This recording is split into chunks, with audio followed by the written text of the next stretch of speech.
We've often heard it said, and it should be said, that Srila Prabhupada gave us everything. What does that mean? Well, the material world, material existence, is one big zero, nothing. Not in the sense that the Shunyavadis, the voidists, or certain class of Buddhists say. The material world is real in one sense, but there's nothing there to satisfy our soul. There's no Krishna. There's something there, but it's like a dream. We can't say a dream is unreal. A dream is real, but what does it consist of? Nothing substantial. So Srila Prabhupada gave us everything, and for those of us in the West especially, we have no idea. And practically speaking, most Indians today also really very, very little idea of Krishna or the goal of life. And well, that's been true even. It wasn't that it wasn't true 100 years ago or 200 years ago. It's even in India, the culture is good and the general sense of Krishna consciousness is there. But Srila Prabhupada gave us Krishna consciousness, according to the parampara system, Sambandha, abhideya, prayojana, sadhya, sadhana, tattva. What is the goal of life and how to attain it? When Chaitanya Mahaprabhu met Ramananda Rai, that was the first thing he asked about. What is the goal of life and how to attain it? Taking the position of someone who needs to learn, Chaitanya Mahaprabhu started off asking about sadhya sadhana tattva. What is the goal of life and how to attain it? He himself had given the answer long before this when he met Tapan Mishra in East Bengal and told him, Sadhya sadhana tattva jai kichu shakal harinama sankirtane milibe shakal. All the principles, the details, everything about the understanding of the goal of life and how to attain it, it all comes together in Harinam Sankirtan. Srila Prabhupada gave us the holy name. He gave us, Sambandha, abhideya, prayojan. Krishna is everything. He gave us Krishna. Everything minus Krishna is one big zero in the sense it all amounts to nothing. So he gave us Krishna, he gave us the process to attain Krishna. Sambandha, abhideya, knowledge of Sambandha, what is our relationship with Krishna? Who are we? What are we doing in this mess of a world? And where are we supposed to be? Abhideya, what we're supposed to be doing, leading to prayojana, the ultimate goal of life, pure love of Krishna, Krishna prem, going back home, back to Godhead in the spiritual world. And the process, Shravanam, Kirtanam, Vishnu, Smaranam, especially these two, Shravanam, Kirtanam, hearing about and chanting Krishna, about Krishna, and Smaranam, that will come by Kirtan, Smaran will come. Smarano haibe. Kirtan prabhave, smarano haibe, shekale nirjan sambhav. By the power of Kirtan, or by the mercy of Kirtan, remembrance of Krishna will come automatically. And at that time, worshipping Krishna exclusively becomes possible. So Srila Prabhupada gave all these things. Krishna Nam, everything is there. Chant Hare Krishna. Everything is there, and Krishna is his holy name. But Srila Prabhupada worked so hard to give us his books. He spoke pretty much daily, at least once a day, formally on the Bhagavatam and other Shastras. He spoke informally also. Practically, he was always speaking Shastra throughout 24 hours. to give us the understanding by which we could be fixed on the path of Krishna consciousness, the path that actually leads back to Godhead. Among the gifts that Srila Prabhupada gave, a major gift, which is not technically within the realm of devotional service, of pure devotional service, is Varnashram dharma. The social system which helps us to practice Krishna consciousness. Now, Krishna consciousness is beyond Varnashram dharma for those who practice it completely purely, but for those who don't, we need to live in this world somehow or other, some way or other. We need some social system to interact with each other. And Varnashram dharma is the system given by Krishna.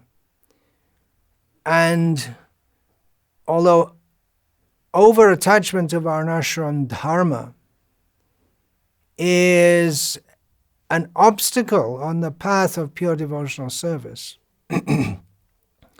but neglecting the rules of Varnashram dharma can also be an obstacle, especially if we think that, well, I don't need all these things, I'm too advanced. Because actually many of the rules within Varnashram dharma, they overlap with those of with what is required for devotional service.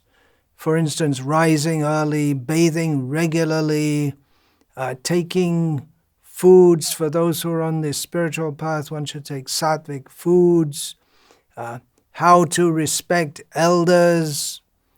So many things are there which help us. And there's so much to be said about Varnashram dharma, living in the demoniac civilization, which we take as normal, but it's even so many non-devotees realize it's abnormal. There's something seriously wrong.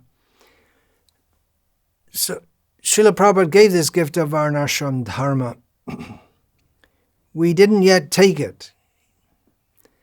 We haven't established it. He gave us the idea what to do. We haven't taken that up very seriously. But if we can take that up, that will help us tremendously, individually, in our spiritual lives, and as a society. One reason Srila Prabhupada emphasized Varnashram dharma so much in the last few years he was present among us, not that he hadn't emphasized it previously. One of the reasons he so much emphasized it, because he saw his disciples were falling down. They weren't able to follow many weren't able to follow even the basic principles, chanting 16 rounds, following 4 regulated principles. Many fell away. What to speak of going up to the very highest levels, they couldn't even maintain the basics. So Srila Prabhupada, he saw Varnashram dharma, establishing this as a great help to seeing everyone properly situated, materially, in a situation so that they can steadily make advancement in devotional service. Now, this is a very, very big topic which I've elaborated on many times. I wanted to emphasize that because often when I'm going to talk now a little bit about chanting the holy names, and the holy name is all in all, the holy name gives us everything, but sometimes there's a misunderstanding that because the holy name is the essence of everything, that we don't need Varnashram dharma, and we don't even need rules of devotional service. Well, in one sense that's true. If one is on the highest platform of chanting, then you don't need to follow so many different rules. But that's very rare. The rules help us to make advancement. So this chanting is it's the essence of everything we're doing. Actually, the essence of everything we're doing is to fully give ourselves to Krishna. Actually. The gopis, we don't find any record of them chanting their round. How many rounds did the gopis chant? 0. They must be in Maya, not the kind of Maya that we're in. They are in the perfectional stage. But for us, chanting is the essence because that is the required means to bring us to the perfectional stage. It's the most important thing we do every day. If we ask the average person, the non-devotee, what's the most important thing they do every day? They say, well, they go to work. That takes up most of their time. Some of them, they may say, well, having sex. Having sex every day, most important thing in my life. But for us in Krishna consciousness, the most important thing we do every day is to chant Hare Krishna, Krishna Krishna, Hare Hare, Hare Rama, Rama Rama, Hare Hare. In kirtan and in japa, there can be a tendency to just try and somehow or other finish our japa because we have so many things to do. And it's true that we shouldn't just space out.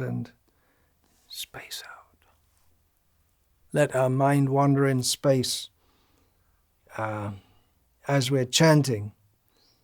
But at the same time, we should know that if we chant with attention, and that in itself may take quite some practice, then Krishna will dance on our tongue. Or the purification, Krishna dancing on our tongue, that Rupa Goswami was experiencing that. And Srila Prabhupada was experiencing that. And he said that we would experience that. But first, to receive the reciprocation with Krishna, that he is present in his holy name. He is his holy name. This is so powerful.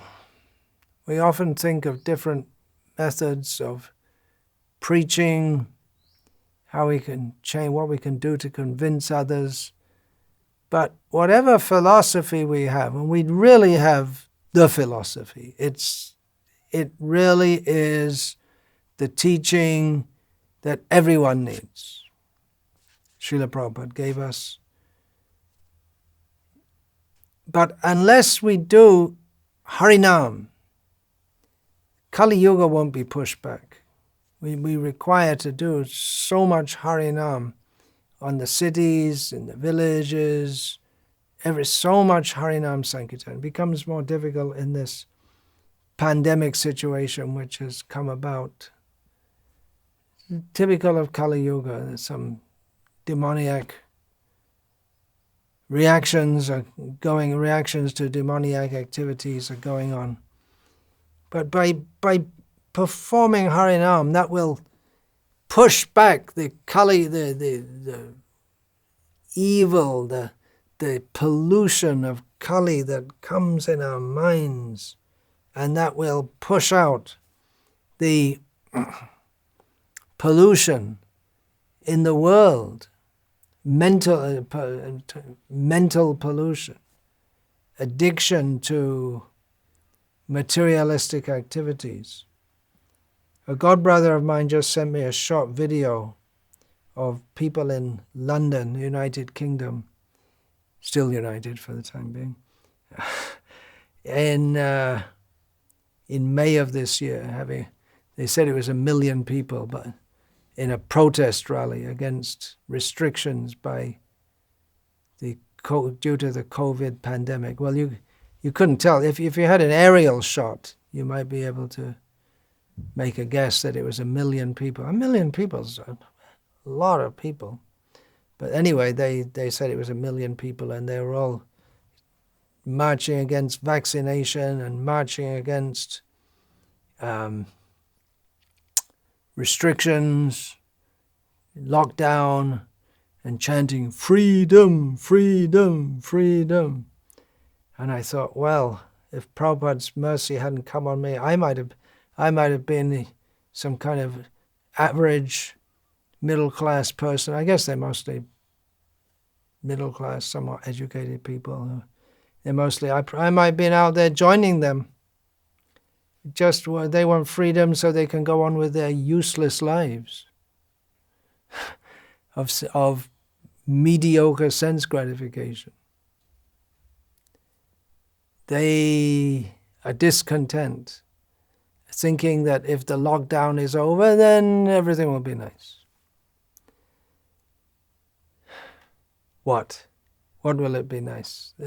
It's just another phase of foolishness. Those who are locking down and those who are locked down, it's all a phase of foolishness. Lockdown, yeah, the pandemic is there, so we're told, and there are those who say it's all a scam, so government scam, so we can the governments can control. Oh, I said we. Oh, you caught me. Oh, inadvertently. So, anyway, if you want to think I'm part of the scam, you can.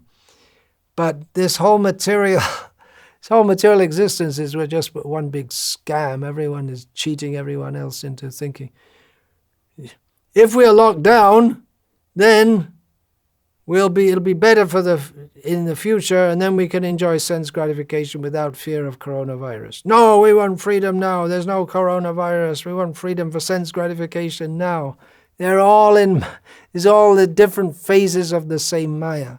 They're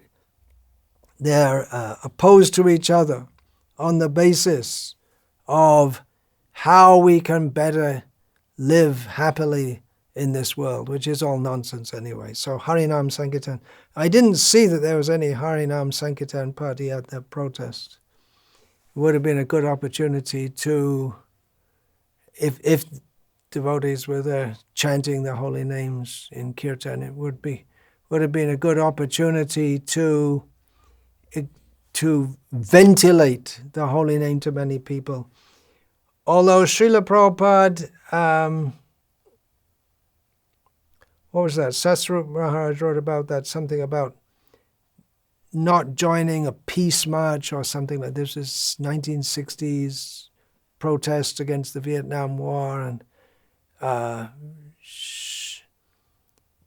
Srila Prabhupada had said, we don't take part in peace marches. We can go anywhere or any political rallies. We can go anywhere and chant the holy names, but we don't particularly want to be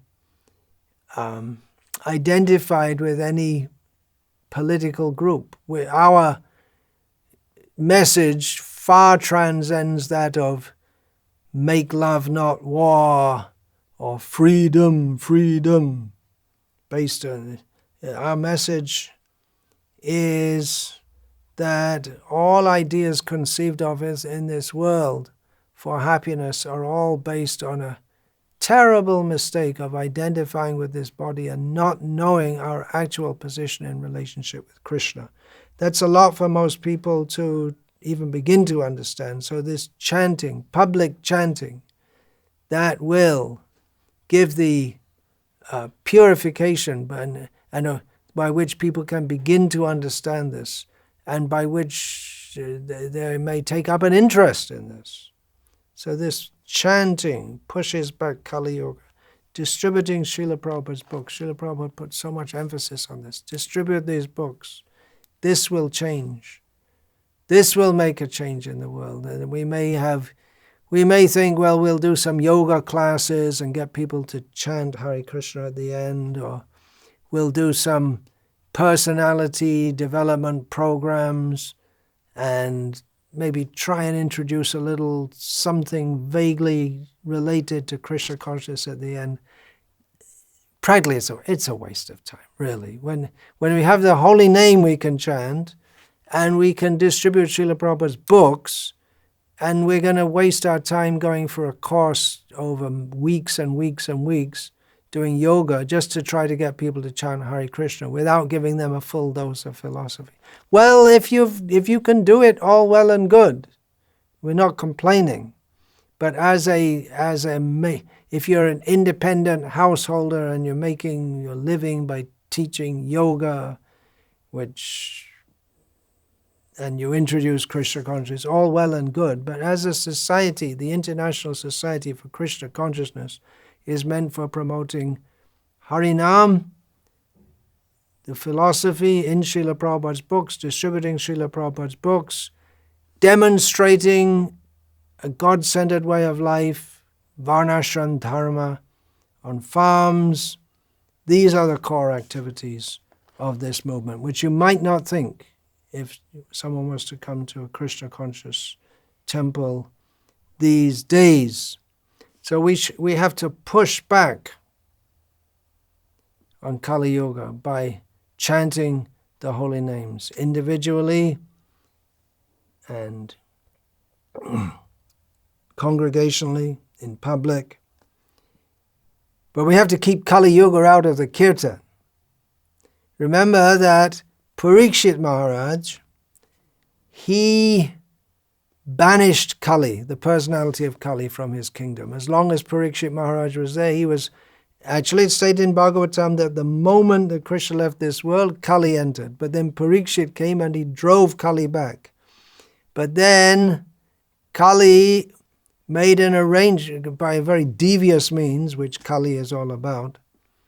Kali made an arrangement that Parikshit Maharaj, who was holding by his power and his commitment to Krishna consciousness, his commitment to dharma, he was holding back Kali Yuga. So Kali made an arrangement so that Parikshit could be removed. So in the same way, Kali can enter the kirtan. Well, wait a minute, kirtan's completely pure, isn't it? Kirtan is completely pure, but the people who are chanting are not necessarily completely pure, in which case the kirtan, that doesn't have the same effect.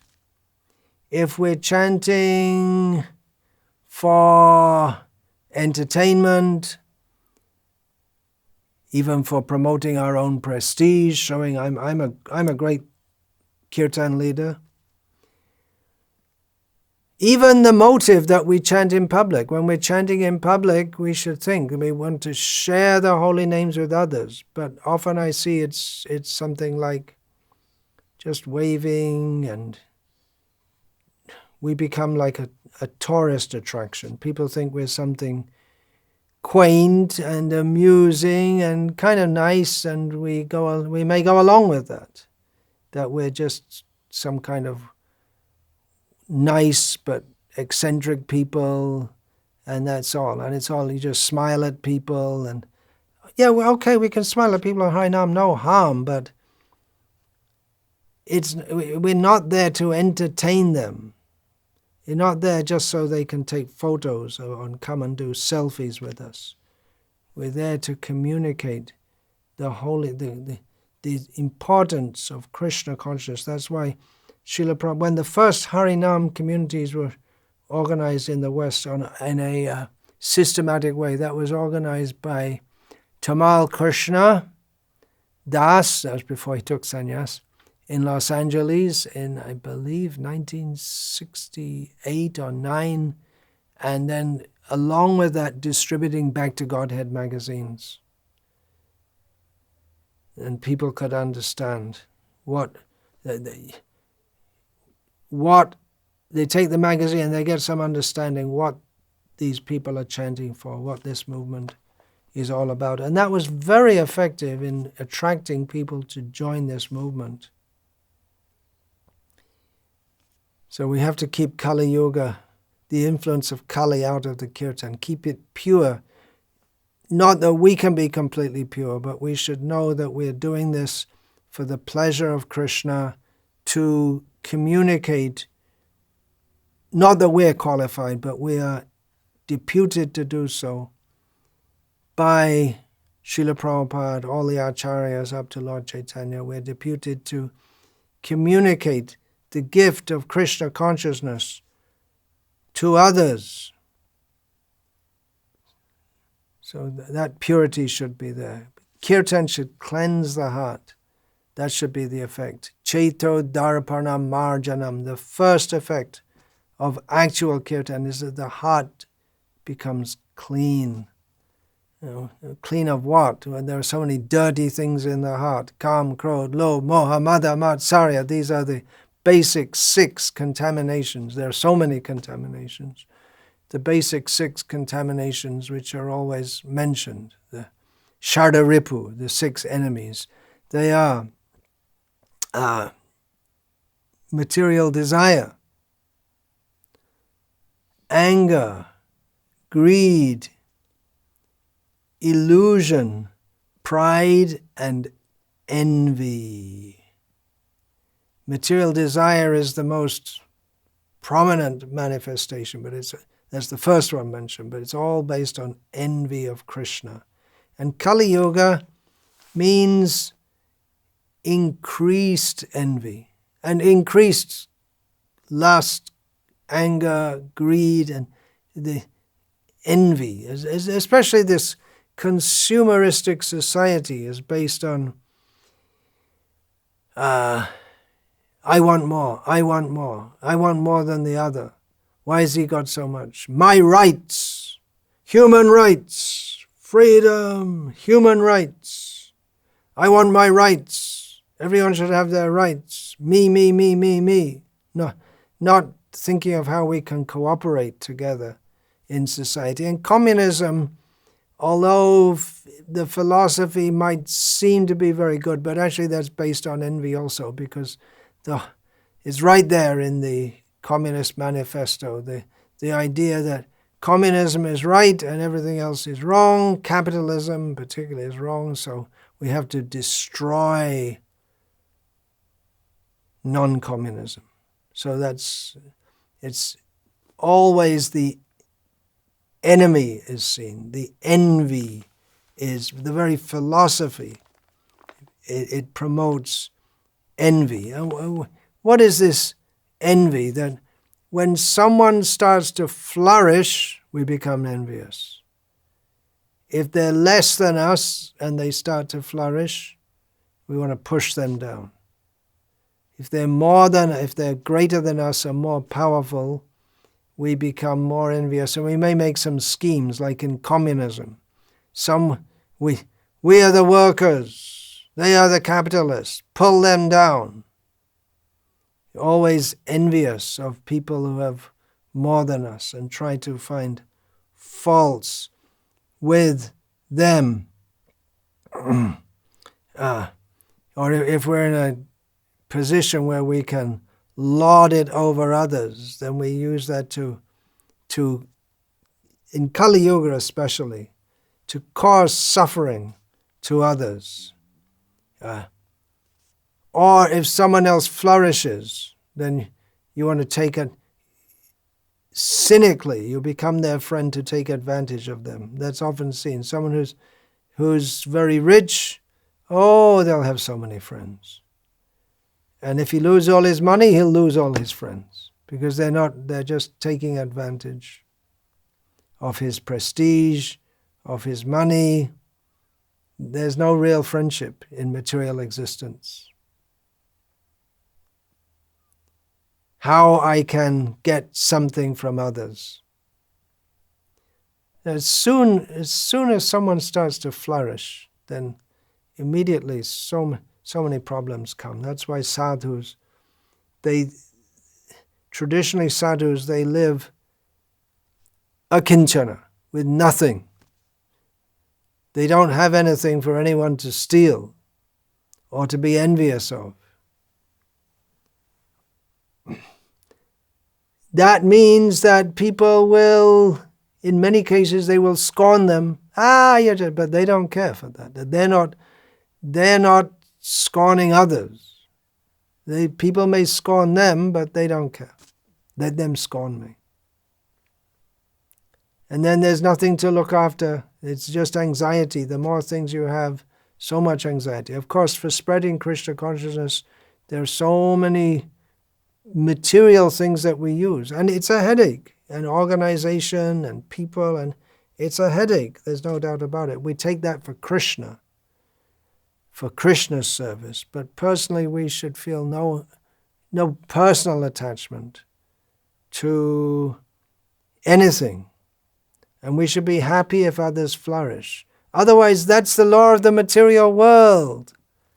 As soon as something starts to flourish, others, they take advantage. Just like here in India, now it's the rainy season, monsoon season. As soon as the rain falls, the foliage starts to increase, more plants pop up, and then the bugs increase, taking advantage. There's an opportunity now. The bugs population can increase because there's something for them to eat, to take advantage of. And then the frog population increases, or at least we see so many frogs come, because there are bugs to eat. Frogs are eating bugs. And then the snakes come out to eat the frogs. This is what they call the food chain, right? And then the snakes come out, and then the humans may kill the snakes also. Just the other day, I was walking at night with my torch.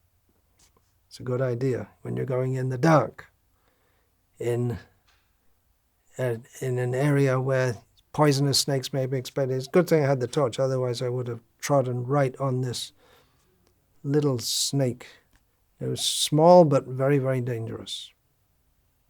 So the devotee was with me, got a big rock, and these are very slow-moving snakes. We looked it up. Saw scaled viper. Killed it. Oh, killed it. That doesn't sound right. But modeta sadhurapi vrishchika sarapa hatya. Even a saintly person becomes pleased, this is right from Bhagavatam, when a scorpion or a dangerous snake is killed. He asked me first, should I kill it? I say, yeah, because otherwise, snake, it says in Shastra, and may kill you. And I almost trod on it. But anyway, I'm talking about how one living being, Jivo jivasya jivanam, Srila Prabhupada used to quote, that one living being is food for another. And that's the whole way the material world is set up. That living beings, they take advantage of others' weakness to exploit them. They need to live by inflicting suffering on others, by killing them, by eating them. The cat, when it's torturing the mouse, maybe the cat has some sense that I'm torturing the mouse and takes pleasure in that, seems to do that. If you've ever seen a cat playing with a mouse, it seems that the cat is taking pleasure in the mouse's fear and helplessness. Seems like that. The cats have certain kind of eyes, the same kind of eyes you'll see in crocodiles and snakes. They're envious. Looks quite envious. But that's the way the material world is set up, that violence is inherent in it. And some living beings, that's a low birth, but they live on violence, on inflicting pain to others. The carnivorous animals, non-scavenger carnivorous animals, they have to kill. Or maybe not kill. They may not kill, they may just there may be a big fish and little fish just go and take a little bit out of the big fish's body. They bite it out. The mosquito, they don't bite to live exactly, but they take a little blood out. What about if you see, sometimes it's quite common, you'll see living beings which are too weak to move. They're almost dead, but they're not quite dead. It's very common you see beetles and bugs, and sometimes you see birds like that. They're just lying down. The bug is upside down, with his legs flailing, and even if you put him the right way up, he'll again go upside down. He's almost dead. It's a sign he's almost dead. Frogs, just sitting there, they can't move. And snakes, they come to a point, they're so old, And then the ants come. The ants discover them. And they start to eat them alive. Whether it's, I've seen bugs, frogs, birds, like this. And there are stories. There's stories of bad karma, that you can become a snake and be eaten alive by ants. That's the material world. It's very nasty. It's very, very nasty. An example, when the rain falls, relief. The heat died down. What a relief. But that means a cycle of life begins and a cycle of envy begins, because life in this material world means envy. And it's just the ants don't think we're giving pain. They can't think. They're just in that body where that's just what they do. They're impelled by the mentality that they have due to their karmic reaction. Because they had such a mentality in human life, they have to take such bodies where they inflict pain and pain is inflicted on them. There is another rain, another kind of rain. Sangsara dava nalaludha loka tranaya karanya ghana ghanatvam praptasya kalyana gunarnavasya vande guru Sri Charanaravindha. First thing that we sing every day, that we worship the lotus feet of the Guru, who is receiving mercy from the ocean of mercy, who's like a rain cloud of concentrate. He's taken the mercy from the ocean of mercy, which is Krishna. It's all very, very poetic analogy. Krishna is the ocean of mercy. The Guru takes that mercy and rains it down on the world. The Chaitanya Mahaprabhu's movement is a rain of mercy, which comes in the holy name, which Srila Prabhupada poured that mercy on us. And with that rain of mercy, bhakti flourishes. There's also acid rain, which kills or very much inhibits the plant growth. So if we take it, it's an acid, it's like an acid rain, Chaitanya Mahaprabhu's rain.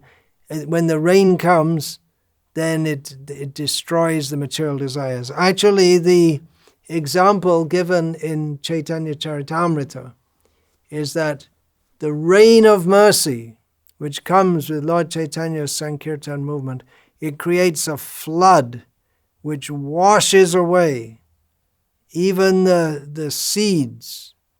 So the seeds of material desire are washed away in the strong flood of mercy. And we see in Mayapur, the Ganga, she's always flowing so strongly, and in the rainy season flows even more strongly. So that example is given also.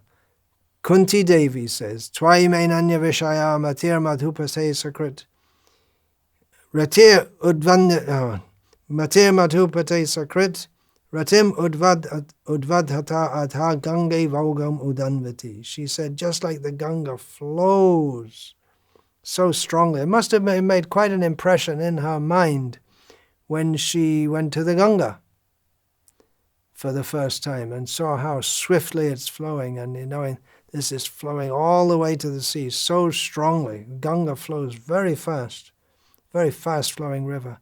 So the Ganga flows so strongly. So just like that, she's praying, may my mind flow to your lotus feet, Krishna, without being diverted anywhere else. So like this, the flood of Lord Chaitanya's mercy, it washes away. If we are actually performing kirtan with the motive only to please Krishna, then this kind of kirtan, it washes away all the bad things in our heart, and it makes an effect in the world. I was just reading an interview. This is from the 1960s, and one journalist referred to he was talking to Srila Prabhupada, and he was saying this Hare Krishna movement, which is, what's exactly the way? Just came to my mind now, but I just can't remember the word. It's just like, not the word flooding, but some like huge effect. It's swamping America. And he was saying it with respect, saying that what. And there are only a few hundred devotees, maybe hardly a few thousand. Srila Prabhupada, we have a record of almost 5,000 disciples initiated by him all over the world from 1966 to 1977. And this journalist was talking about the Hare Krishna movement, how it's making such tremendous effect in America. Because the devotees, they became powerful. They were young kids at the time, but they went out with such faith in the holy names and faith in the mercy of Prabhupada and faith in Chaitanya Mahaprabhu's mission. Even though they didn't know very much, as we know nowadays from studying Shastra, they went out with great faith, and that had a tremendous effect. And people left their jobs, they left their homes, they left their university studies to come and join this Sankirtan movement. It has such a powerful effect, very transformative, not on the mental platform, on you could say on the material platform, because people transformed their whole way of life, their whole way of dress, their whole way of food, their whole food style and everything, but transformed the whole aim of life. The whole outlook on life, the whole life. So we really want to do that everywhere. This Sankirtan movement is what is really meant for the world. Srila Prabhupada gave this, coming as the representative of Chaitanya Mahaprabhu.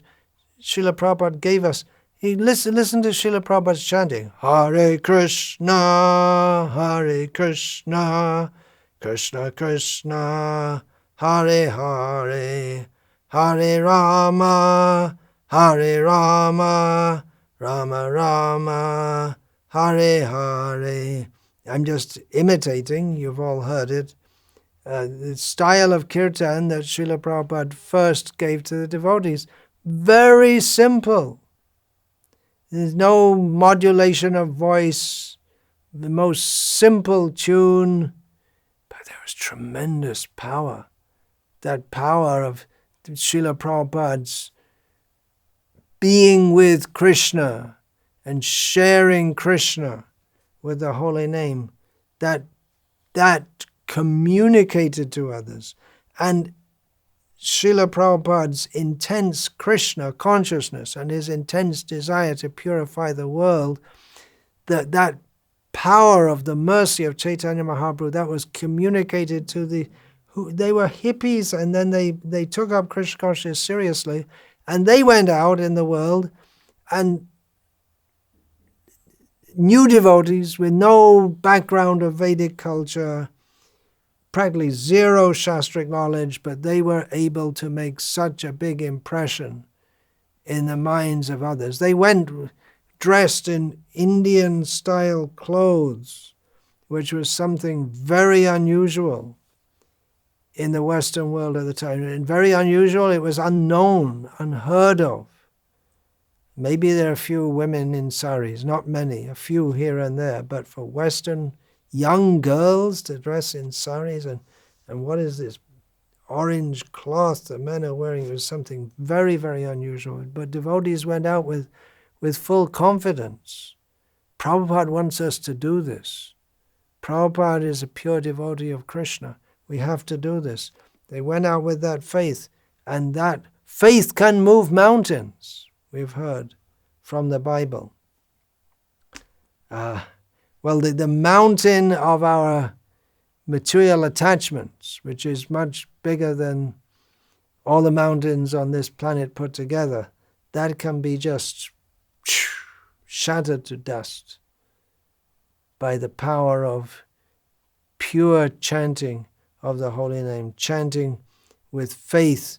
And pure means full pure stage means we're seeing Krishna directly face to face, but pure at least at this stage with deep faith, not doing it for any personal or even subtle motive, only doing, let the Sankirtan Yagya spread throughout the world. Srila Prabhupada writes in one purport that Sankirtan Yagyas, the Krishna conscious movement, should perform one after another all over the world. Sankirtan. So these are the great gifts that Prabhupada gave us. The holy names, knowledge of Krishna. He worked so hard writing these books, gave us the opportunity to distribute these books, to share this knowledge with others. Gave us this process of spiritual life. Varnasrama, that's also something we have to institute this because the great mercy of the holy name comes. But we are neglectful. We have the tendency to be neglectful. Therefore, to situate us well so that we can go on throughout our life chanting without being distracted by so many nonsense things. Therefore, we need Varnasrama society so we can live simply. Simple living and high thinking. So many gifts Prabhupada gave us. We still are to take full advantage of them, especially this Varnasrama. It's long overdue.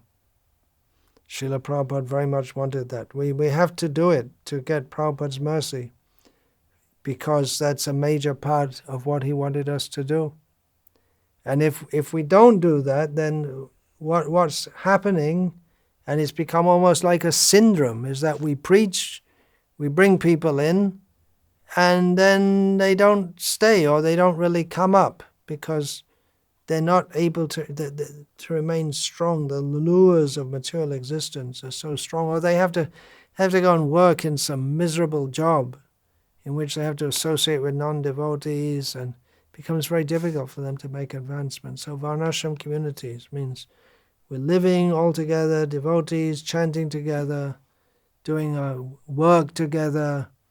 Our work is what? Someone's a weaver, someone's a farmer, someone's an administrator, someone's a teacher, wives, housewives. There's so many things to do, but they're all living in a community and all come together daily for chanting Hare Krishna. Srila Prabhupada's gifts, unlimited. One name of Krishna is unlimited mercies. He brought the rain of mercy. Chaitanya Mahaprabhu's rain of mercy. Let us collect that. Here in South India, in Tamil Nadu, the government has mandated rainwater harvesting because there's lack of rainfall. So rainwater harvesting. So chanting Hare Krishna, the rain of mercy comes down, but we need a way of life in which we can collect that mercy and take proper advantage of it. So many things to say about this. Let us seriously consider what is Srila Prabhupada's desire, because by fulfilling that, everything will come. Everything will be perfect. By not fulfilling that, nagati katopi. By his mercy, yasya prasadat bhagavat prasada. If we can satisfy Srila Prabhupada, then Krishna is satisfied. And yasmin tushte jagat tushtam. If Krishna is satisfied, then the whole world can be satisfied. But yasya aprasada, by yasya prasada, by not satisfying him, nagati katopi, we're not going anywhere. So let us bear this in mind and keep faith in the process that Prabhupada gave us. We don't need to invent so many things. There may be some adjustment due to time, place, and circumstance, but basically the program is very simple. Following our sadhana, chanting the holy names, distributing Srila Prabhupada's books, having feast programs, prasadam, inviting people, introducing them to this philosophy, and then making communities, Varnasrama communities. The process is very simple. Srila Prabhupada gave us everything. Let us bow down to his lotus feet, follow his instructions, and follow him on the path back to Godhead, and bring as many people as we can with us by his grace. Vancha kalpa tarubhyascha kripa sindhubhya evacha patitanam pavanebhyo vaishnavebhyo namo namaha. Dante nithaya chunakang padeya nipatya kritva chakaku shatametadaham bravimi. Hey sadhava sakala eva vihaya durat gauranga chandra charane kurutanuragaha. Parivadatu jano yata tatava nanumokaro navayang vicharayamaha. Hari rasa madira madati matta bhuvi vilutama nartama nirvishama. Hare Krishna, Krishna Krishna, Hare Hare. Hare Rama, Rama Rama, Hare Hare.